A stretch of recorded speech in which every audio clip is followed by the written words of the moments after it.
2020년 5월 8일 금요 예배에 오신 여러분들을 진심으로 환영합니다.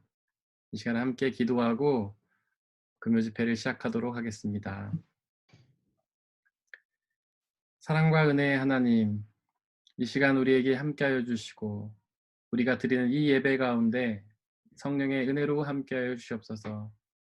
비록 저희가 어려운 시기를 살아가는 동안에 서로 이렇게 떨어져서 예배를 드리지만 성령님의 끈으로 우리를 하나로 묶어주시고 우리의 예배가 하나가 되어 하나님께 올려질 수 있도록 역사해 주옵소서.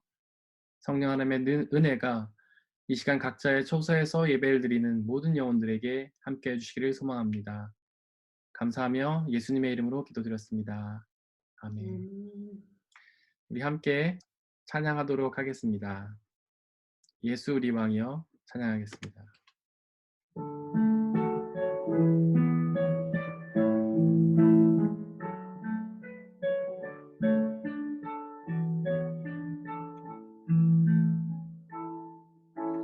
예수 우리 왕이여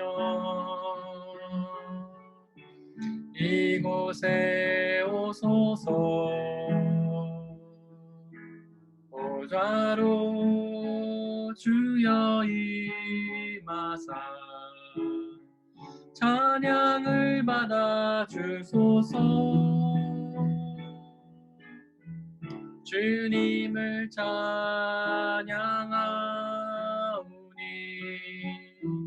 주님을 경배하오니 왕이신 예수여 오셔서 좌정하사 다스리소서. 예수 우리 왕이여 예수 우리 왕이여 이곳에 오소서. 보좌로 주여 임하사 찬양을 받아 주소서. 주님을 찬양하오니 주님을 경배하오니 왕이신 예수여 오셔서 좌정하사 다스리소서. 이 시간 우리 함께 기도하기를 원합니다. 우리가 비록 이렇게 어려운 환경에 온라인으로 예배를 드리고 있지만 이 시간 드리는 이 예배가 우리 하나님 앞에 올려질 수 있도록 하나님께서 높여받으시고 우리에게 놀라운 은혜를 주실 수 있기를 간절히 소망하며 함께 기도하겠습니다. 이 시간 함께 기도하겠습니다. 사랑의 하나님, 간절히 기도하오니 우리에게 하나님 역사해 주시고 우리가 드리는 이 예배가 하나님께 올려질 수 있도록 역사해 주시길 간절히 소망합니다. 우리가 비록 각자의 처소에서 이렇게 예배를 드리고 있지만 성령 하나님 역사해 주시고 은혜를 주시사 우리에게 하나님 우리가 상상하지도 못하고 생각하지도 못했던 놀라운 은혜를 부어주시길 간절히 소망합니다. 예수 우리 왕이여 당신의 임재를 소망합니다. 예수 우리 왕이여 당신의 역사를 소망합니다. 이 시간 우리에게 놀라운 은혜와 축복으로 함께해 주시고 우리가 하나님의 은혜로 새롭게 회복되어서 이 어렵고 힘든 세상을 이겨나갈 승리할 힘을 얻을 수 있도록 아버지 하나님 역사해 주시고 내려 주시옵소서. 오 하나님 이 시간 우리 모두에게 성령 충만한 은혜로 함께해 주시고 주님만 바라보며 나갈 수 있는 놀라운 은혜와 역사가 우리 가운데 있기를 아버지 하나님 역사해 주시고 내려 주시옵소서. 소망합니다. 아버지여 인도하여 주시고 역사해 주시고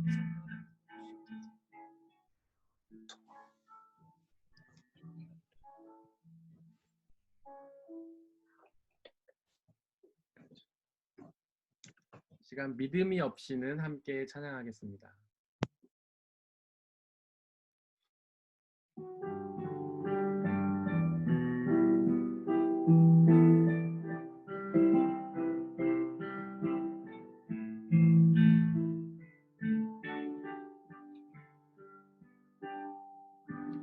주님 내 마음이 어느 근에서 주님을 볼 수 없습니다.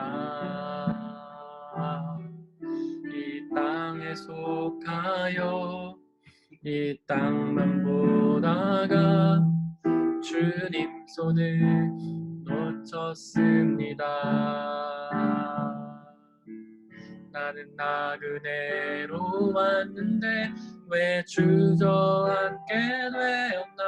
나는 정직인데 언제부터 내 삶의 주인이 되어버렸나.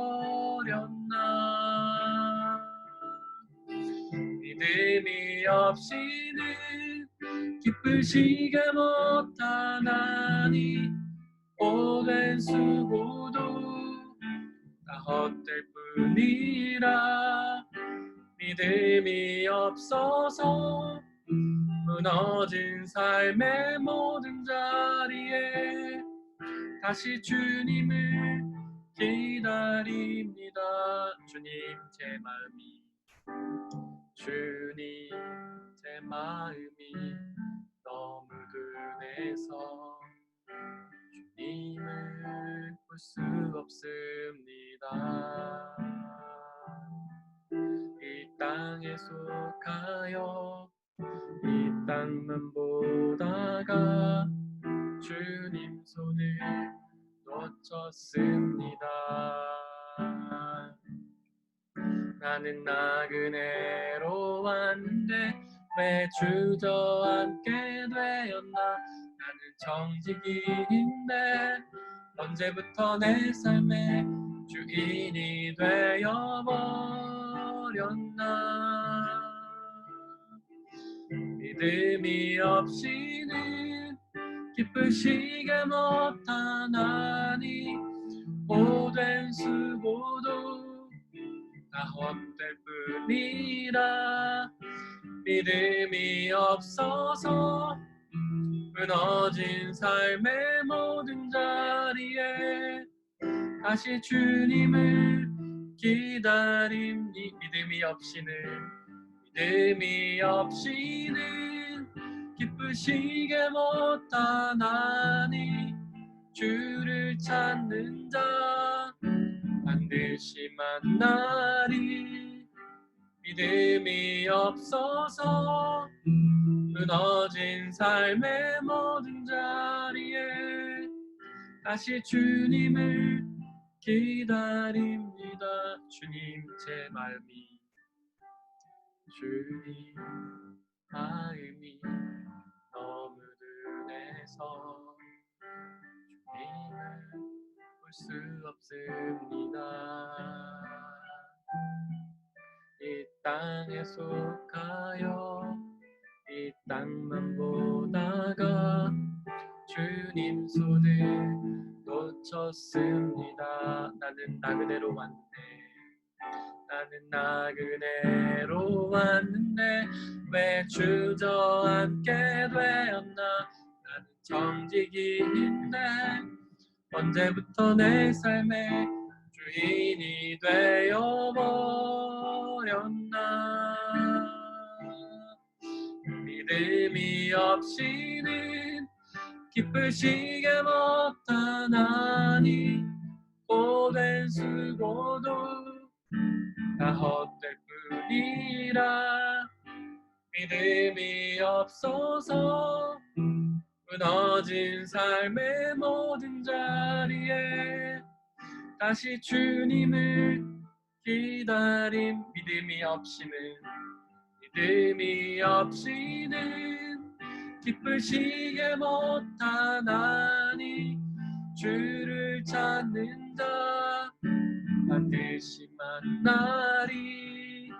믿음이 없어서 무너진 삶의 모든 자리에 다시 주님을 기다립니다. 이 시간 함께 기도하길 원합니다. 우리의 마음속에 믿음이 없이는 아무것도 할 수 없습니다. 반대로 믿음이 있다면 그 모든 것도 할 수 있습니다. 이 어렵고 힘든 시기에 우리의 힘으로는 절대로 이길 수 없을 것 같은 이 어렵고 힘든 고난의 시기에 우리의 능력으로는 아무것도 할 수 없지만 믿음이 있다면 모든 것을 승리할 수 있습니다. 지금 여러분들의 삶의 처지에서 여러분들을 힘들게 하고 괴롭게 하는 그 무엇이 있습니까? 여러분들의 힘으로는, 능력으로는 절대로 이길 수 없을 것 같은 그런 존재가 있습니까? 이 시간에 하나님께서 우리에게 믿음을 주셔서 그 믿음을 통하여 그 모든 어려움들을 극복하고 하나님의 뜻을 바라보며 하나님의 선을 이루는 것을 우리가 함께 받아들일 수 있도록 이 시간에 우리에게 온전한 믿음을 달라고 함께 기도하겠습니다. 사랑의 하나님, 이 시간 우리에게 온전한 믿음을 주시기를 간절히 소망합니다. 하나님, 우리에게 믿음이 없다면 아무것도 할 수 없는 것을 고백합니다. 우리에게 믿음이 없다면 그 어떤 노력도 아무런 의미가 없는 노력인 것을 고백합니다. 아버지 하나님, 우리에게 온전한 믿음을 주옵소서. 우리는 그동안 믿음이 아닌 것들을 쌓으려고 엄청나게 많은 노력들을 해왔지만 그 모든 것들은 다 헛된 수고이며 헛된 노력일 줄을 고백하오니 이 시간 우리에게 온전한 믿음을 허락하여 주시고 성령의 충만함을 통하여 그 믿음만 있으면 우리가 모든 것이 가능하다는 사실을 믿음으로 담대히 나아가게 하여 주옵소서. 우리에게 온전한 믿음을 주옵소서. 우리가 그 믿음을 통하여 우리 앞에 놓여진 그 모든 험한 산들을 극복하며 나아가게 하여 주옵소서. 우리의 힘으로는 절대 풀을 수 없을 것 같았던 그 모든 어려움들을 극복하며 나아갈 수 있도록 역사해 주옵소서. 우리에게 온전한 믿음을 주옵소서. 성령의 충만한 은혜를 허락하여 주시고 그 무엇도 흔들 수 없는 굳건한 믿음을 우리에게 허락하여 주시옵소서.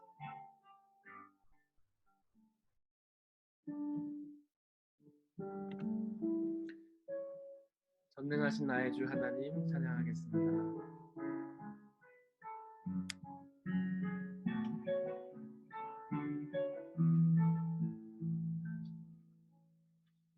전능하신 나의 주 하나님을 능치 못하실 일 전혀 없네.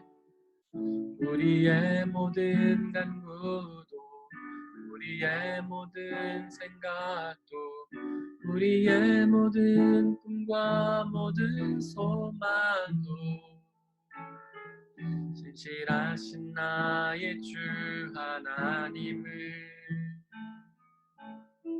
우리의 모든 괴로움 바꿀 수 있네. 불가능한 일 행하시고 죽은 자를 일으키시니 그를 이길 자 아무도 없네. 주의 말씀을 지하여 깊은 곳에 금을 던져 오늘 그가 놀라운 일을 이루시는 것 보라. 주의 말씀을 지하여 믿음으로 금을 던져 믿는 자에게 능치 못함 없네. 전능하신 나의 주 전능하신 나의 주 하나님을 능치 못하실 일 전혀 없네. 우리의 모든 간구도 우리의 모든 생각도 우리의 모든 꿈과 모든 소망도 신실하신 나의 주 하나님을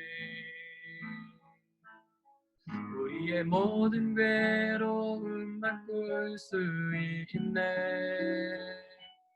불가능한 일 행하시고 죽은 자를 일으키시니 그를 이길 자 아무도 없네.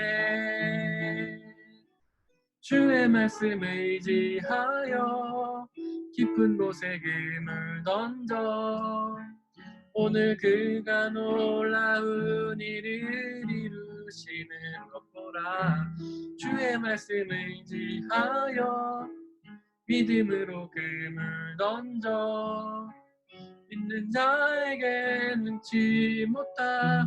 주의 말씀 의지하여 주의 말씀 의지하여 깊은 곳에 금을 던져 오늘 그가 놀라운 일을 이루시는 것 보라. 주의 말씀을 의지하여 믿음으로 금을 던져 믿는 자에게 능치 못함. 주의 말씀 의지하여 주의 말씀 의지하여 깊은 곳에 금을 던져 오늘 그가 놀라운 일을 이루시는 것 보라. 주의 말씀 의지하여 믿음으로 금을 던져 믿는 자에게 능치 못함 없네. 믿는 자에게 능치 못함 없네. 이 시간 한 가지 더 기도하길 원합니다. 오늘 우리가 불렀던 찬양처럼 주의 말씀을 의지하면서 그 말씀을 믿는 자에게는 능치 못할 일이 없습니다. 오늘 우리에게 하나님께서 귀한 말씀을 전해주실 것입니다. 이 시간 그 말씀을 집중하고 그 말씀을 온전히 붙잡고 그 말씀을 믿고 의지하며 순종하며 나아가서 그 말씀이 주시는 놀라운 은혜를 받아 누릴 수 있게 되기를 함께 기도하겠습니다. 함께 기도하겠습니다.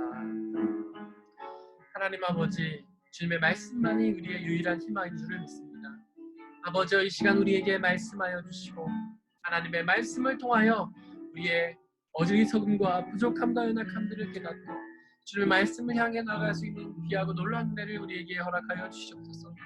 성령 하나님 역사해 주시고 주님의 말씀이 온전히 선포되게 하여 주시고 그 말씀이 우리의 마음 가운데 심겨지게 하시고 그 말씀을 온전히 믿고 순종하여서 그 말씀이 주시는 생명의 은혜를 받아 누릴 수 있도록 아버지 역사해 주시길 간절히 소망합니다.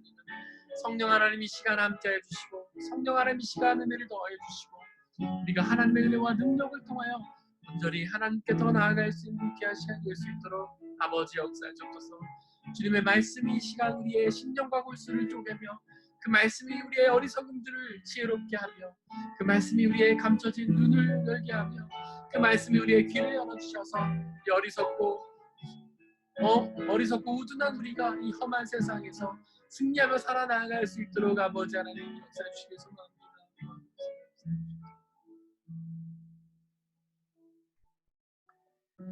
사랑의 하나님, 이 시간 주님의 말씀을 기대합니다. 우리 우둔하고 어리석은 우리가 기대고 의지할 것은 오직 하나님의 말씀밖에 없는 줄 믿사오니 이 시간 우리에게 말씀하여 주시옵소서. 그러나 하나님, 우리는 너무나 어리석고 우둔하여서 또한 이 험한 세상을 살아가면서 우리의 눈과 귀와 우리의 마음이 우둔하여져서 하나님의 말씀을 듣고도 그것이 주님의 말씀인 줄을 깨닫지도 못하고 그 말씀이 우리 가운데 심겨지는 것을 방해하며 그 말씀을 이해하지도 믿지도 못하는 우리의 어리석음을 용서하여 주옵소서. 이 시간 성령의 은혜로 함께해 주시사 하나님의 말씀이 온전히 선포되게 하여 주시고 그 말씀이 우리 마음 가운데 심겨지게 하시고 그 말씀을 듣고 깨닫고 믿어 그리고 순종하여서 그 말씀이 주시는 영원한 생명의 은혜 누릴 수 있도록 역사해 주옵소서. 이 시간 우리와 함께 계신 하나님 찬양합니다. 감사드리며 우리 주 예수 그리스도의 이름으로 기도드렸습니다. 아멘. 이 시간 함께 말씀을 나누려고 합니다. 오늘 우리가 함께 나눌 말씀은 욥기서 1장 20절에서 22절 말씀, 지금 화면에 다 띄워져 있죠. 이 말씀 함께 읽어보도록 하겠습니다. 이때에 욥은 일어나 슬퍼하며 겉옷을 찢고 머리털을 민 다음에 머리를 땅에 대고 엎드려 경배하면서 이렇게 말하였다. 모태에서 빈손으로 태어났으니 죽을 때에도 빈손으로 돌아갈 것입니다. 주신 분도 주님이시요 가져가신 분도 주님이시니 주님의 이름을 찬양할 뿐입니다. 이렇게 욥은 이 모든 어려움을 당하고서도 죄를 짓지 않았으며 어리석게 하나님을 원망하지도 않았다. 아멘. 저희가 지금 이 금요 집회를 통해서 계속해서 욥기의 말씀을 나누고 있습니다. 우리 20절 이전에 있었던 말씀은 어떤 말씀이냐면 욥은 의인이었죠. 하나님 보시기에 전혀 흠이 없는 믿음을 가진 사람이었습니다. 그가 의인이라고 칭함을 받았던 이유는 그에게 죄가 없기 때문은 아니죠. 그는 죄가 많았지만 항상 하나님께 회개를 하고 또 하나님을 경배했기 때문에 하나님 앞에 항상 회개하고 하나님을 온전히 믿었기 때문에 그는 의로운 사람이다, 죄가 없는 사람이다라고 칭함을 받게 되었던 것입니다. 그러자 사탄이 나타나서 하나님 앞에다가 제안을 하죠. 그 욥이 지금 하나님을 믿는 이유는 욥에게 큰 재물을 허락하여 주셔서 욥이 부자라서 하나님을 예배하는 것이다. 그래서 욥에게 고난을 주고 욥이 그 모든 것들을 잃게 되면은 하나님을 예배할 것이다, 이렇게 제안을 하죠. 그러자 하나님께서 그 사탄의 시험을 허락하십니다. 사탄의 시험을 하나님이 허락하신 이유는 하나님은 욥의 믿음을 이미 알고 계셨지만 사탄은 몰랐기 때문에, 사탄은 전지전능하지 않아서 욥의 믿음이 있음을 사탄이 몰랐기 때문에 사탄에게 그 믿음을 확증시켜 주시기 위해서 하나님은 욥에게 그 시험을 허락하십니다. 그래서 이제 욥에게 사탄이 시험을 하기 시작하죠. 그래서 욥의 재산을 먼저 빼앗았고 그리고 가족들을 빼앗았습니다. 이게 바로 지난 시간까지 저희가 나눴던 말씀입니다. 오늘부터 이제 20절 말씀을 나누려고 하는데 20절에 보니까 자기가 당했던 고난 앞에서 욥이 반응을 보입니다. 어떤 반응을 보였냐면 욥은 일어나 슬퍼하며 겉옷을 찢고 머리털을 밀었다, 이렇게 20절이 말하고 있어요. 이 모습은 어떤 모습이냐면 다시 한번 여러분들 머릿속에 한번 그려보시기를 바랍니다. 욥이 일어나서 슬퍼하면서 겉옷을 찢고 머리털을 밀었다라고 이야기하고 있어요. 그런데 이런 풍습은 당시에 사람들이 슬퍼할 때 했던 일이에요. 그냥 단순히 슬픈 게 아니라 너무 극심한 슬픔을 당했을 때 했던 행동들이에요. 지금 욥은 뭐 재산 잃은 것도 슬프지만 사실 자녀를 잃지 않았습니까? 자녀를 잃는다는 것은 그 어떤 것보다도 큰 슬픔이죠. 그래서 욥은 지금 너무나 슬퍼서 이런 행동을 하고 있는 것입니다. 근데 우리가 여기서 좀 자세히 볼 수 있는 건 뭐냐면 이렇게 일어나서 슬퍼하며 겉옷을 찢고 머리털을 미는 것은 사실 이스라엘 민족이 아닌 다른 이방 민족의 풍습이었습니다. 이스라엘 민족들은 슬플 때 어떻게 했냐면 이렇게 땅바닥에 앉아서 머리에 재를 뿌렸어요. 머리를 민 게 아니고 머리에다 재를 뿌리면서 슬퍼했어요. 근데 머리를 밀었다는 것은 욥이 이스라엘 사람이 유대인이 아니었다는 것을 말해줍니다. 즉 욥이 이방인이었다는 것을 말해주는 거예요. 근데 우리는 이제 성경을 통해서 하나님이 이방 사람들을 선택하지 않고 이스라엘 사람들만 선택했다, 그렇게 생각을 해왔잖아요. 이스라엘 사람들도 그렇게 주장을 했죠. 하나님이 이방인들은 선택하지 않고 바로 자기 자신들, 이스라엘 사람들만, 유대인들만 선택했다, 그렇게 주장을 했죠. 그러나 이 성경을 볼 때, 20절 말씀을 볼 때 욥이 이스라엘 사람이 아니라 이방 사람이란 걸 알 수 있는데, 이것은 바로 하나님이 이방 사람인 욥에게도 믿음을 허락하셨고 또 그의 믿음을 의롭다 여기셨다라는 것입니다. 즉 유대인들은 자기만이 선택받은 민족이고 자기만 하나님 앞에 의롭다라고 주장했지만 사실은 하나님은 이스라엘 사람들이 아니라 이방 사람들도 택하셔서 믿음 가운데로 부르시고 또 그들 가운데 믿음이 있다면 그들을 의롭다 칭해 주신다는 것입니다. 우리가 이런 사실을 알 수 있어요. 그래서 사실 이스라엘 사람들은 지금도 굉장히 배타적이죠. 자기네만이 선택받은 사람이라 다른 사람들은 믿음 밖에 있다라면서 배타적인 행동을 하는데 그것은 결코 하나님의 뜻이 아니라는 사실입니다.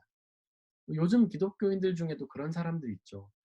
하나님을 믿는 사람들, 예수님을 믿는 사람들만이 선택받은 사람들이고 그들만이 하나님 앞에 나아갈 수 있다, 그들만이 말씀을 들을 수 있다, 뭐 이런 주장하는 사람들이 있는데 그렇지 않습니다.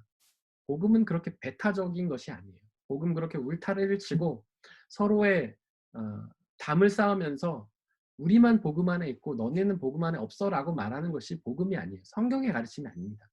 하나님의 뜻이 아니에요. 항상 하나님의 뜻은 울타리를 허무는 것이죠. 경계를 제거하는 것이에요. 모든 사람을 향해 나가는 것입니다. 그렇다면 질문이 가능하죠. 그런데 왜 하나님은 굳이 이스라엘 사람들을 택하셨을까? 그것은 그들을 통해서 복음이 전해나가기 위해서 그들을 복음의 도구로 사용하는 것이지 그들만 구원하고자 하신 것은 아니라는 사실입니다. 우리도 마찬가지죠. 하나님이 우리를 먼저 부르신 것은 우리를 불러서 하나님의 말씀을 전할 도구로 삼고자 하심인 거지 우리만 구원하고자 함은 아닌 거예요. 그렇기 때문에 우리는 우리와 다른 믿음을 가진 사람들, 성경이 말하는 죄인이라고 하는 사람들, 뭐 예를 들자면 동성연애자들이라고 할 수 있겠죠. 그런 사람들을 향해서 담을 쌓고 복음을 들어오지 말라고 하는 것이 아니라 그들을 향해서도 하나님의 복음을 전하며 사랑으로 포용할 수 있는 마음을 가져야 한다는 것입니다. 또 20절 말씀에서 또 하나 알 수 있는 것은 뭐냐면 욥은 굉장히 슬퍼했다는 거예요. 너무너무 슬퍼해가지고 막 옷을 찢고 머리털을 밀 만큼 크게 슬퍼했다는 것입니다. 그런데 많은 그리스도인들 중에서는 이 슬퍼하는 것에 대해서 죄책감을 느끼는 사람이 있습니다. 왜냐하면 그것은 데살로니가전서 5장 16절 말씀 때문이에요. 그 말씀에 보면 항상 기뻐하라 이렇게 가르치지 않습니까? 그 말씀이 항상 기뻐하라고 가르치고 있으니까 우리는 슬퍼하면 안 된다고 생각해요. 그래서 슬퍼도 참고 눈물 바로 닦고 슬퍼도 기쁜 척하고 슬픈 마음이 들어도 막 계속 나는 기쁘다 스스로 되뇌이면서 기쁨을 가지려고 하죠. 그러나 20절 말씀은 욥이 크게 슬퍼했음을 말하고 있습니다. 즉 우리 그리스도인들은 슬퍼해도 되는 거예요. 슬픈 일 있으면 슬퍼하시길 바랍니다. 울 일 있으면 우시기를 바래요. 그것이 성경이 절대로 여러분들에게 그 슬퍼하고 우는 일들에서 금지하고 있지 않습니다. 그렇다면 항상 기뻐하라는 말씀은 도대체 무슨 말씀일까요? 그것은 바로 그 20절에 보면 욥이 슬퍼하고 난 다음에 했던 행동을 의미하는 겁니다. 욥이 슬퍼한 다음에 뭘 했죠? 바로 20절에 보면 머리를 땅에 대고 엎드려 경배했다라고 되어 있어요. 욥은 슬퍼했어요. 슬퍼하면 그 다음에 나오는 원래 자연스러운 감정은 하나님을 원망하고 불평하는 것이죠. 그러나 욥은 슬퍼했지만 그 슬픔을 바로 떨쳐버리고 하나님 앞에 경배를 했어요. 항상 기뻐하라는 말씀은 바로 이런 뜻입니다. 슬픔에다가 계속해서 우리의 시선을 두지 말라는 뜻이에요. 슬픔에 두었던 시선을 막 슬퍼하고 막 운 다음에 힘들어하고 난 다음에 바로 시선을 돌려서 하나님을 높여드리라는 것입니다. 그렇게 하나님께 우리의 시선을 높여드리면 하나님을 경배하면 우리는 항상 기뻐할 수 있어요. 왜냐하면 우리가 슬퍼하는 이유는 무엇입니까? 우리가 소중히 여기는 것, 우리가 사랑하는 것, 그것들을 잃기 때문이 아니에요. 욥이 지금 슬퍼하는 이유는 자기 재산을 잃고 가족들을 잃었기 때문이 아닙니까? 그런데 그것을 슬퍼하고 나서 바로 거기에서 시선을 떼서 하나님께로 돌리면 그 모든 슬픔이 잊혀져요. 왜냐하면 하나님이 우리가 잃은 그 모든 것들이 바로 하나님의 뜻 가운데 있기 때문에 그래요. 우리가 당하는 모든 힘든 것들, 우리가 당하는 모든 손실들, 모든 아픔들이 다 하나님의 뜻 가운데 있음을 믿기 때문이죠. 그래서 욥은 지금 자기가 가족도 잃고 재산도 잃은 것에 슬퍼했지만 거기에 대해다 시선을 두지 않고 바로 하나님을 바라보면서 야, 하나님께 뜻이 있겠지. 하나님께서 이 모든 것을 합력해서 선을 이루시겠지라고 믿었기 때문에 그는 아마도 기뻐할 수 있었을 것입니다. 항상 기뻐하라는 말씀은 바로 그것이에요. 우리의 시선을 슬픔에 잠깐 두고 오래 두지 말고 바로 하나님께로 올리라는 뜻입니다. 아마 여러분들 가운데 일상 속에서 항상 기뻐할 수 없는 분들이 계실 거예요. 그래서 그 말씀들을 그 데살로니가전서 5장 16절 말씀을 떠올리면 죄책감에 시달리는 분들이 많이 계실 겁니다. 그리고 슬픔이 더 많은 분들이 계실 거예요. 그 이유는 바로 우리의 시선 때문입니다. 우리가 계속 힘든 일들을 바라보고 우리의 손실을 바라보고 우리의 아픔을 바라보고 우리의 고난을 바라보면 계속 슬퍼할 수밖에 없어요. 그러나 그 시선을 돌려서 하나님을 바라보면 하나님께서 이 모든 것들을 당신의 뜻 가운데로 이루실 것을 믿으면 우리는 하나님을 경배하게 되는 것입니다. 그리고 나서 21절에 욥은 이렇게 말하죠. 모태에서 빈손으로 태어났으니 죽을 때도 빈손으로 돌아갈 것입니다. 즉 자기는 빈손이라는 거죠. 손이 아무것도 없다는 거죠. 자기는 가진 게 아무것도 없다는 사실을 깨달았던 것입니다. 그런 이야기 들어보셨죠? 아기들이 태어날 때는 주먹을 이렇게 꽉 쥐고 태어나잖아요. 그게 왜 그런 거냐면 야 내가 이번에 사는 나의 생에서 모든 것을 다 가져야지. 부도 가지고 명예도 가지고 권력도 가져야지. 그래서 이렇게 주먹을 꽉 쥔다고 합니다. 근데 사람들이 죽는 순간에는 이렇게 주먹을 펴잖아요. 그 이유는 뭐냐면 평생을 노력했는데 평생을 애썼는데 하나도 가져갈 수 있는 것이 없다는 사실을 깨달았기 때문이라고 합니다. 우리가 너무나 잘 아는 얘기 아닙니까? 사람이 죽을 때는 1원 한 푼 가져갈 수도 없다고. 그 옛날에 이렇게 어 옛날 트로이인가 그 영화 보면 옛날 사람들은 죽으면 이렇게 노잣돈이라고 해 가지고 머리에 얹잖아요. 우리나라도 그런 풍습이 있었죠. 왜냐하면 죽을 때는 아무것도 가져갈 수 없으니까 "이 동전이라도 가져가라." 이런 뜻으로 이렇게 올려 놓은 거죠. 그다음에 우리나라 같은 경우에는 천국 아니고 뭐죠? 갑자기 말이 생각나네. 하여튼 거기를 갈 때 돈이 필요할 수도 있으니 "돈을 내라." 이런 의미로 쓰죠. 하여튼 핵심은 우리는 아무것도 가져갈 수 없다는 사실입니다. 우리는 빈손으로 왔다가 빈손으로 간다는 사실이에요. 욥은 그것을 깨달았기 때문에 그가 그 슬픔을 빨리 잊고 하나님을 볼 수 있었던 겁니다. 근데 이것이 너무 진리인데 사실 우리는 외면하고 살 때가 너무나 많습니다. 우리는 늘 뭔가를 이렇게 쥐려고 하잖아요. 지금 열심히 일해서 노후를 대비해야 되잖아요. 열심히 일해서 좀 가진 것을 모아 놨다가 필요할 때 써야 되잖아요. 열심히 일해서 좀 모아 놨다가 두 손 가득히 쥐고 있다가 자녀들에게 물려줘야 되잖아요. 우린 계속해서 우리가 빈손으로 왔다 빈손으로 간다는 사실을 잊어버려요. 계속해서 뭔가를 쥐려고 합니다. 뭔가를 쥐려고 하면 그것을 잃어버렸을 때 슬퍼지는 거예요. 그러나 우리가 원래 빈손으로 왔다 빈손으로 간다는 사실을 깨달으면 하나님을 경배하게 되는 것입니다. 그리고 나서 21절에 보면 욥은 그렇게 말하죠. 주신 분도 주님이시요 가져가신 분도 주님이시다. 그러니까 자기는 아무것도 가지고 오지 않았다. 이 세상에 자기 건 아무것도 없다고 고백한 다음에 그 모든 것이 다 하나님의 것이라고 고백합니다. 맞습니다. 우리가 지금 가지고 있는 것 중에서 하나님의 것이 아닌 것이 무엇이 있습니까? 이 우리가 맨날 누리고 있는 이 공기, 이 태양 다 하나님의 것이잖아요. 사실 요즘 시대에는 먹는 것을 내 돈 주고 사니까 꼭 내 것 같아요, 먹는 게. 그러나 그 음식들은요, 하나님이 주시지 않으면 얻을 수 없는 거죠. 하나님이 햇빛과 물을 적절하게 허락하시지 않으시면 우리는 쌀 한 톨도 얻을 수 없잖아요. 풍년이고 흉년이고 얼마나 많이 듭니까? 요즘에는 그래도 농업 기술이 좋아졌기 때문에 그게 좀 적지만 옛날엔 심했잖아요. 흉년이 한번 들면은 모두가 쫄쫄 굶으면서 살았잖아요. 우리나라도 불과 몇십 년 전만 해도 보릿고개라는 말이 있을 정도로 먹고 살기 힘들지 않았습니까? 그것처럼 우리가 아무리 노력한다고 해도 하나님이 주시지 않으시면 우리는 아무것도 만들어낼 수 없는 거예요. 우리 게 아닌 겁니다. 지금 비록 내 것처럼 생각하고 살아가고 있지만 이게 다 주님 것이지 우리 것이 아닌 거예요. 그렇다면 지금 우리가 갖고 있는 것은 무엇이냐? 그것은 바로 달란트입니다. 하나님이 여러분들에게 주신 것은 달란트예요. 주기도에도 그런 기도가 있죠. 오늘 우리에게 일용할 양식을 주시고, 일용한이라는 것은 영어 성경으로 보면 데일리 브레드죠. 오늘 하루에 필요한 양식이라는 겁니다.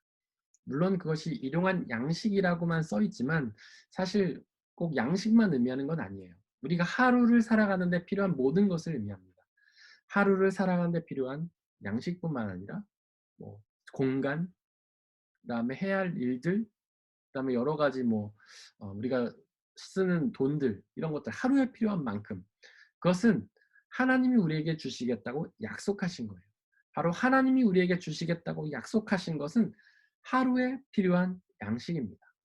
우리 그 이스라엘 백성들이 광야를 방황할 때도 광야에서 만나와 메추라기를 딱 하루 먹을 만큼만 얻지 않습니까? 그것보다 더 걷어도 썩어서 사라져 버리잖아요. 그런데 그렇기 때문에 성경이 우리에게 약속하고 있는 것은 바로 하루에 필요한 양식입니다. 그런데 중요한 것은 그 하루에 필요한 양식을 매일같이 주신다는 거예요. 주님 나라 갈 때까지 주시겠다고 우리에게 약속하셨습니다. 바로 이스라엘 백성들이 그 증인이잖아요. 그들은 하루에 필요한 만나와 메추라기를 공급받았지만 그거를 자그마치 40년 동안 누렸잖아요. 아마도 이스라엘 백성들이 광야에 계속 있었다면 그들은 그것을 계속 누렸을 겁니다. 그러나 그들이 가나안에 들어가서 자신의 힘으로 먹고 마실 것들을 만들어내기 시작하면서 하나님의 일용할 양식이 끊겨버린 거예요. 그러나 우리가 하나님을 의지하면 우리는 하루에 필요한 양식을 제공받습니다. 그것이 하나님이 우리에게 약속하신 거예요. 여러분들도 너무 염려하지 마시기 바랍니다. 지금 코로나의 시기에 아마도 힘든 분들이 많이 계실 거예요. 미래가 불투명한 분들도 계실 겁니다. 지금 이 직업이 우리의 일터가 언제 일하지 못하게 될까봐 또 우리의 수입이 언제 끊기게 될까봐 두렵고 염려되신 분들도 계실 거예요. 그러나 하나님의 그 약속을 믿으시길 바랍니다. 하나님 우리에게 일용한 양식을 약속하고 계세요. 우리가 하루 먹고 누릴 그 모든 것들을 허락하시겠다고 약속하세요. 하나님께 있는 그동안 하나님을 믿는 그날까지 그것을 우리에게 주실 겁니다. 또 하나의 질문이 가능하죠.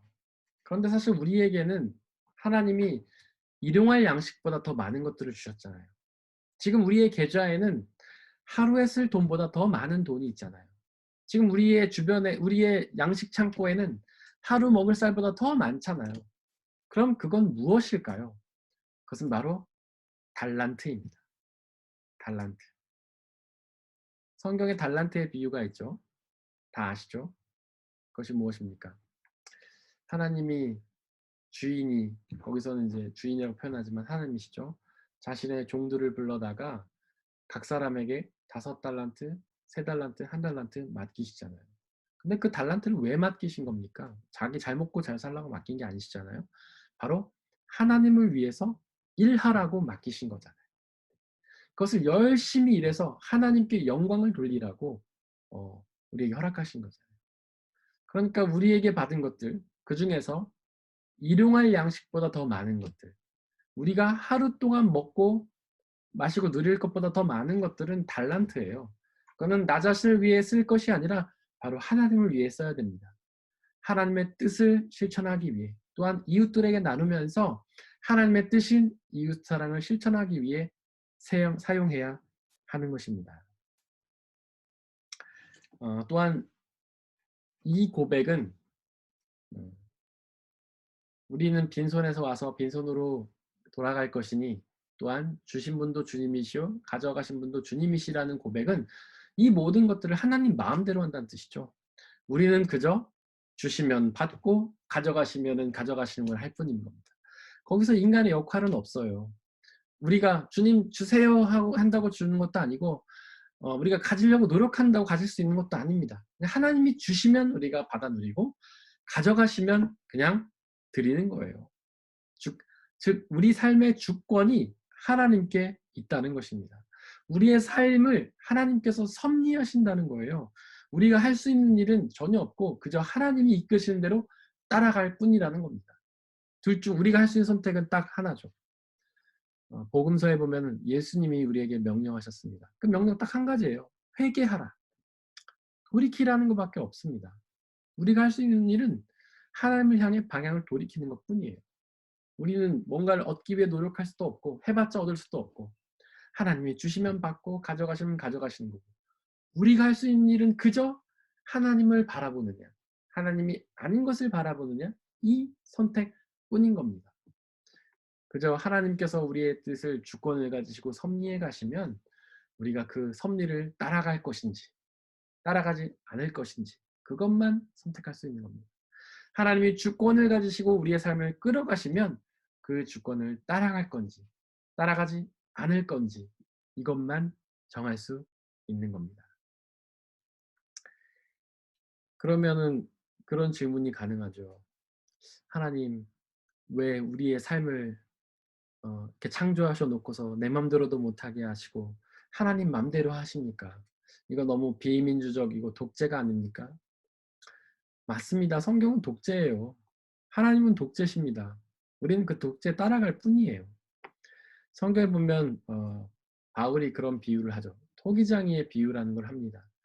토기장의 비유의 내용이 무엇입니까? 토기장이가 뭐 하는 사람이죠? 그릇을 만드는 사람이잖아요. 토기장이가 그릇을 만들었어요. 이렇게. 어떤 거는 예쁜 그릇을 만들었습니다. 어떤 것은 못생긴 그릇을 만들었어요. 그래서 그 토기장이가 예쁜 그릇은 한 장에 고이 모셔놓고 손님 오실 때만 막 꺼냅니다. 그리고 생일이나 뭐 잔치 때만 꺼내서 씁니다. 그런데 못생긴 그릇은 아무 때나 쓰는 거예요. 뭐 여기저기 던져 놓기도 하고 잘 안 씻기도 하고. 그런데 어느 날 그릇이 주인님 왜 저는 이렇게 귀하게 만드셨습니까? 라고 따질 수 있습니까? 또한 천한 그릇이 주인님 왜 저는 천한 그릇을 만들었습니까? 이렇게 따질 수 있나요? 따질 수 없잖아요. 그릇은 침묵할 뿐이에요. 그저 만들어질 뿐이죠. 하나님의 마음대로 만드는 겁니다. 토기장이 마음대로 만드는 거예요. 그래서 어떤 분들은 엿장수 마음이다 이렇게 말씀하시기도 하죠. 하나님 마음이에요. 우리를 이렇게 삶을 만드시고 우리에게 이런 재능을 주시고 이렇게 사용하시는 것은 하나님 마음입니다. 우리의 능력과 우리의 뭐 그런 거 아무런 상관이 없어요. 어떤 분은 그렇게 말씀하시죠. 뭐 고난을 당하거나 어려움을 당하면 우리에게 주셨던 것을 하나님이 가져가시면 내가 무슨 죄를 지어서 그러나 봉사가 부족해서 그러나 헌금이 부족해서 그러나 그런 말씀을 하시죠. 그렇지 않아요. 그것이 욥기가 말하는 핵심입니다. 우리의 고난은 우리의 죄 때문이 아니에요. 욥은 참다한 의인이었잖아요. 우리에게 뭔가를 하나님이 가져가셔도 그것은 우리의 잘못이 아닙니다. 능력 부족도 아니고 죄도 아니에요. 그죠? 하나님 마음인 거예요. 지금 코로나 시기 때문에 여러분들 많이 어려움 겪으시는 분들 계실 겁니다. 그런 상황 속에서 어떤 분들은 내가 죄를 져서 그러나 하나님 앞에 예배를 제대로 못 드려서 그러나 헌금을 많이 못해서 그러나 봉사가 부족해서 그러나 이렇게 생각하실 수도 있어요. 또 어떤 분들은 인간의 모두의 탓을 합니다. 우리가 자연을 너무 함부로 해서 그렇지. 우리가 공해를 일으켜서 그렇지. 그러나 욥기에 따르면 우리가 당하고 있는 이 코로나의 위기는 그 누구의 잘못도 아닙니다. 여러분들이 믿음에 부족해서도 아니고 여러분들이 헌금이나 봉사가 부족해서도 아닙니다. 바로 하나님의 섭리예요. 하나님의 주권이에요. 하나님 마음이에요. 그 사실을 믿으면서 나아가시기 바랍니다. 그러면 어떻게 되냐면 21절에 기록하듯 그저 주님의 이름을 찬양할 뿐인 겁니다. 하나님께 질문이 필요 없어요. 하나님께 따질 필요도 없어요. 어차피 내 삶은 내가 이끄는 게 아니거든요. 하나님이 주권을 가지고 이끌어 가시는 거거든요. 하나님이 섭리하시는 거거든요. 그러니까 우리는 그저 하나님을 찬양할 뿐인 겁니다. 기쁠 때도 하나님을 찬양해요. 왜냐하면 그것도 하나님의 주권이고 하나님의 섭리니까. 슬프고 힘들 때도 하나님을 찬양해요. 왜냐하면 그것 또한 하나님의 주권이고 섭리니까. 일이 잘 풀려도 하나님을 찬양해요.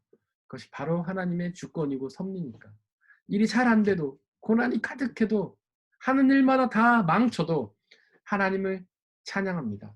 왜냐하면 그것이 하나님의 주권이고 섭리임을 믿기 때문이죠. 그리고 나서 22절은 이렇게 정리합니다. 욥은 이 모든 어려움을 당하고서도 죄를 짓지 않았다.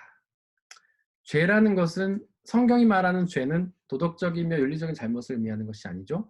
바로 하나님을 믿지 않는 것을 의미합니다. 즉 욥은 그런 고난을 당하면서도 하나님의 존재를 의심하지 않았던 거예요. 욥은 그 모든 고난을 당하면서도 하나님이 살아서 역사하심을 믿었던 겁니다. 하나님의 주권과 하나님의 섭리를 믿었던 거예요. 그런데 지금 22절 말씀에 보면 욥은 지금 자신의 믿음을 하나님 앞에 증명했죠. 그리고 사탄도 욥의 믿음을 보았을 겁니다. 제가 아까도 말씀드렸죠. 이 욥의 고난이라는 것 자체가 어떻게 시작된 거냐면 사탄이 욥의 믿음을 모르니까 믿음을 확증하기 위해서 이 시험을 준 거잖아요. 근데 22절에서 욥이 이렇게 고난을 당하면서도 죄를 짓지 않았기 때문에 하나님을 끝까지 믿었기 때문에 그의 믿음은 확증을 한 겁니다. 이제 시험을 통과한 거예요. 그의 믿음이 합격을 한 거예요. 그럼 이제 시험이 끝나야 되잖아요. 근데 시험이 끝나지 않습니다. 시험이 계속돼요. 그러니까 사탄은 욥의 믿음을 확증하기 위해서 이 시험을 시작했지만 하나님은 그런 이유로 이 시험을 시작한 게 아니라는 겁니다. 하나님은 이미 욥의 믿음이 있음을 알고 계셨어요. 그렇기 때문에 하나님은 욥을 굳이 시험하실 필요가 없었습니다. 그럼에도 불구하고 이 시험을 허락하신 것에는 하나님이 뜻이 있다는 겁니다. 그렇기 때문에 이렇게 욥의 믿음이 사탄에게 확증되었음에도 불구하고 계속해서 하나님은 고난을 그에게 주시는 거예요. 여기서 분명한 것은 고난은 그 이유를 알 수 없지만 분명히 고난은 하나님이 당신의 역사를 이루는 도구가 된다는 겁니다. 우리는 알 수 없지만 욥의 이 고난을 통해서 하나님은 역사하실 것입니다. 하나님 당신의 뜻을 이루어 가실 것입니다. 여러분에게도 마찬가지예요. 여러분들이 지금 코로나 때문에 코로나와 별개로라도 여러 가지 어려움, 고난을 당하고 있다면 그것은 바로 하나님이 당신의 뜻을 이루시는 도구가 되는 겁니다. 하나님은 여러분들이 당하시는 그 고난을 통해서 당신의 역사를 놀랍게 이루어 가실 것입니다. 이 시간 우리 함께 찬양하면서 기도했으면 좋겠습니다. 주님을 보게 하소서. 찬양하겠습니다.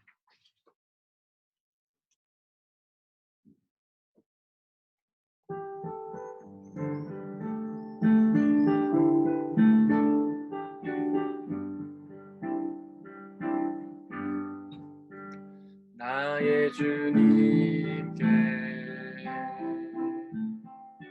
찬양 드리며 그 크신 사랑 주님제 감사해. 어두움 속에 찾아오셔서 주님의 영광 보게 시네. 의심하는 나를 손 내밀어 잡아주시네. 두려움만 내려놓고 주 바라봅니다.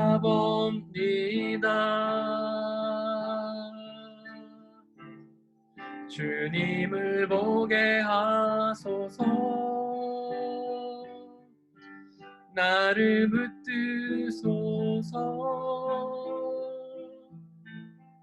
내 뜻과 내 생각 내려놓고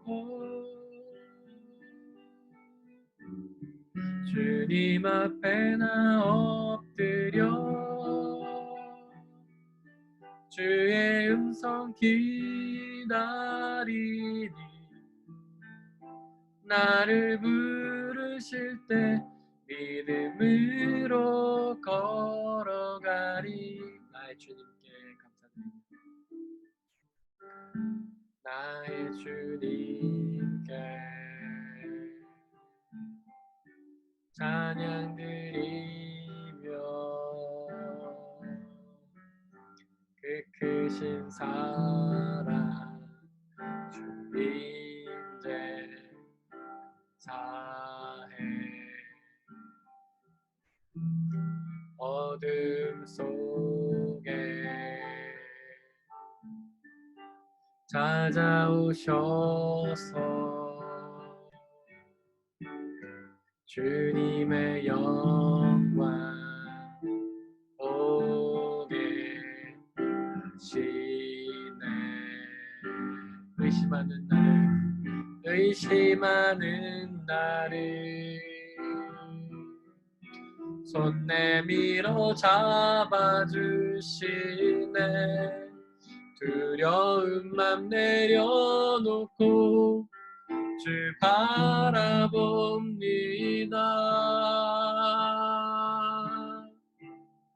주님을 보게 하소서.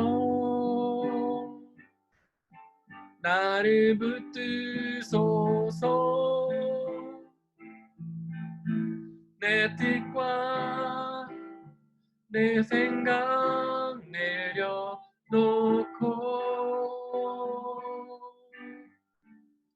주님 앞에 나 엎드려 주의 음성 기다리니 나를 부르실 때 믿음으로 걸어가리. 주님을 보게 하소서. 주님을 보게 하소서. 나를 붙드소서. 내 뜻과 내 생각 내려놓고 주님 앞에 나 엎드려 주의 음성 기다리니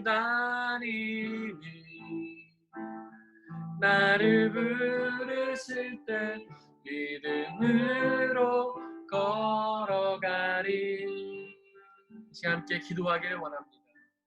우리가 어떤 상황을 살아가고 있든지 그 모든 것은 하나님의 주권과 섭리 가운데 있습니다. 그 모든 것은 협력하여서 하나님의 뜻을 이루어갈 것입니다. 비록 지금 우리는 그것을 이해할 수 없습니다. 그래서 그 상황을 보는 우리의 마음은 너무나 답답하고 안타깝습니다. 그러나 하나님이 그 모든 것을 주권과 섭리 가운데 역사하시고 당신의 뜻을 이루실 것을 믿으며 늘 기쁨과 감사와 찬양으로 살아가게 해달라고 이 시간에 함께 기도하겠습니다. 아버지 하나님, 이 시간 우리에게 역사해 주시기를 소망합니다. 살아계신 하나님께서 우리의 모든 것을 주권과 섭리를 가지고 이끌어 가신다는 사실을 믿으며 담대히 나아갈 수 있도록 역사하여 주시옵소서. 비록 이 상황이 이해는 되지 않지만, 비록 이 상황이 잘 납득되지는 않지만, 하나님 분명한 것은 하나님이 주권을 가지시고 섭리를 가지고 이끌어 가신다는 사실인 것을 우리가 분명히 믿으며 살아가게 하여 주옵소서. 오 아버지 하나님, 역사해 주옵소서. 우리가 이 상황 가운데 슬퍼하며 안타까워할 수는 있습니다. 그러나 하나님, 우리가 그 슬픔을 바라보며 하나님 낙심하고 절망하는 것이 아니라 하나님 그 역사, 그 삶 속에서 역사하신 하나님을 바라보고 의지하며 하나님 담대히 나아갈 수 있도록 아버지 역사해 주옵소서. 기쁨으로 나아갈 수 있도록 아버지 역사해 주옵소서. 그 모든 것들을 이겨나가며 담대히 주님 앞에 나아갈 수 있도록 오 성령 하나님 역사해 주시고 은혜해 주시길 소망합니다. 하나님만 바라보고 나아갈 수 있도록 아버지 역사해 주시고 은혜해 주옵소서. 하나님 역사해 주시소. 당신 하나님만 의지하며 나아갈 수 있도록 아버지 역사해 주옵소서. 하나님 바라보고 나아갈 수 있도록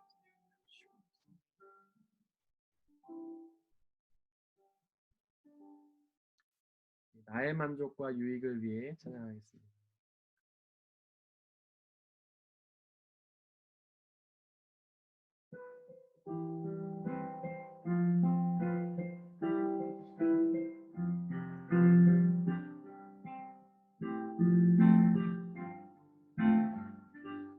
나의 만족과 유익을 위해 가지려 했던 세상 일들 이제 모두 다 배로 여기고 주님을 위해 버리네.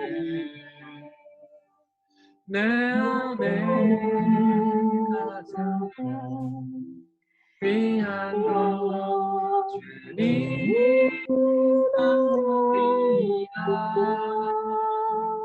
모든 것 되시며 위와 기쁨 되신 사랑합니다. 나의 만족과 유익을 위해 가지려 했던 세상이 이제 모두 다 배로 여기고 주님을 위해 다 버리네. 안에 가장 귀한 것 이미가 아니라 모든 것 되시며 의와 기쁨 되신 주 사랑합니다. 나의 능력 체험하면서 주의 능력 체험하면서 주의 평안을 당하고 주의 주 되심을 받아서 그의 생명에 함께하네. 내 안에 가장 귀한 것 이는 아니라 모든 것 되시며 의와 기쁨 되신 주 사랑합니다. 이 시간 함께 기도하기를 원합니다. 지금 우리의 만족과 우리의 유익은 어디에 있습니까? 혹시 하나님이 아닌 다른 것들에 있는 것은 아닙니까? 세상의 가치에 있는 것은 아닙니까? 세상의 권력과 명예와 부를 얻는 일에 있는 것은 아닙니까? 그렇게 큰 권력과 명예가 부가 아니더라도 하나님이 아닌 다른 것에 우리의 마음을 두고 있다면 그것은 죄 가운데 향하고 있는 것입니다. 우린 이 시간 우리의 시선을 주님께로 돌려야 됩니다. 우리의 만족과 유익의 그 근원을, 그 이유를 하나님께만 두어야 합니다. 우리의 모든 소망을 하나님께만 두어야 합니다. 우리의 모든 기도의 제목이 하나님께 있어야 합니다. 이 시간 그렇게 우리의 시선을 하나님께 두기를 원한다고, 우리의 만족과 유익의 이유를 하나님께 두기를 원한다고, 우리의 기쁨과 행복의 이유를 하나님께 두기를 원한다고, 온전한 회개를 이루기 원한다고 함께 기도하겠습니다. 아버지 하나님, 역사할 주의 심 소망합니다. 하나님, 지금 우리는 무엇을 바라보고 있습니까? 하나님을 예배한다고 하면서도, 하나님을 믿는다고 하면서도 하나님이 아닌 것에 우리의 마음과 뜻을 두고 있는 것은 아닙니까? 세상의 가치에 우리의 만족과 유익의 근원을 두고 있는 것은 아닙니까? 하나님, 이 세상의 가치에 권력을 얻는 일에, 부를 얻는 일에, 세상의 지식과 세상의 인간관계를 모으는 일에 우리의 만족과 유익을 두는 것은 아닙니다. 세상의 쾌락과 세상의 유익에 우리의 마음을 두고 있는 것은 아닙니다. 그러나 하나님, 우리의 만족과 유익의 근원은 오직 하나님이어야 됨을 믿습니다. 우리의 기쁨과 행복의 근원은 오직 하나님께 있어야 함을 믿습니다. 우리의 모든 기도의 제목과 우리의 소망과 우리의 바람은 하나님께 있어야 되는 줄을 믿습니다. 오 성령 하나님, 역사해 주시고 인도해 주셔서 우리가 온전한 회개를 이루게 하여 주옵소서. 하나님이 아닌 것들을 바라보면서 힘들어하고 슬퍼했던 우리의 모든 죄악들을 내려놓고 오직 하나님을 바라보면서 하나님을 의지하며 나아갈 수 있도록 성령 하나님 역사해 주시고 내려 주옵소서. 또 하나님 인도해 주옵소서.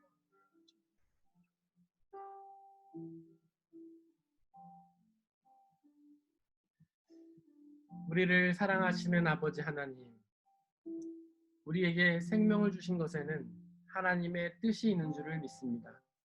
하나님께서 그 뜻 가운데에서 하나님의 주권과 섭리 가운데로 우리의 삶을 이끌어 가신 줄을 믿습니다. 하나님, 우리가 온전히 그 뜻에 순종하며 하나님만 바라보며 나아갈 수 있도록 역사해 주시옵소서. 우리의 시선을, 우리의 만족과 유익의 근원을, 우리의 기쁨과 행복의 이유를 하나님이 아닌 것에 두는 것이 아니라 오직 하나님께 두게 하여 주옵소서. 그래서 우리가 어떠한 어려움과 힘든 세상을 살면서도 오직 하나님으로 인해 기뻐하며 하나님으로 인해 감사하며 하나님으로 인해 만족하며 살아갈 수 있도록 역사해 주옵소서. 우리의 삶 속에서 하나님이 아닌 것들을 바라보며 그것들을 경배하는 삶이 아니라 오직 하나님만을 바라보며 하나님만을 경배하는 삶 살 수 있도록 역사하여 주시옵소서. 이 어렵고 힘든 순간 우리의 시선이 우리도 모르게 하나님이 아닌 세상을 향하지만 성령 하나님 우리에게 역사해 주시고 우리에게 충만히 임하여 주시고 우리의 마음을 사로잡아 주셔서 우리가 오직 하나님만 바라보며 나아갈 수 있도록 역사해 주옵소서. 이 시간 우리와 함께 계신 예수님을 찬양합니다. 이 모든 말씀 우리 주 예수 그리스도의 이름으로 기도드렸습니다.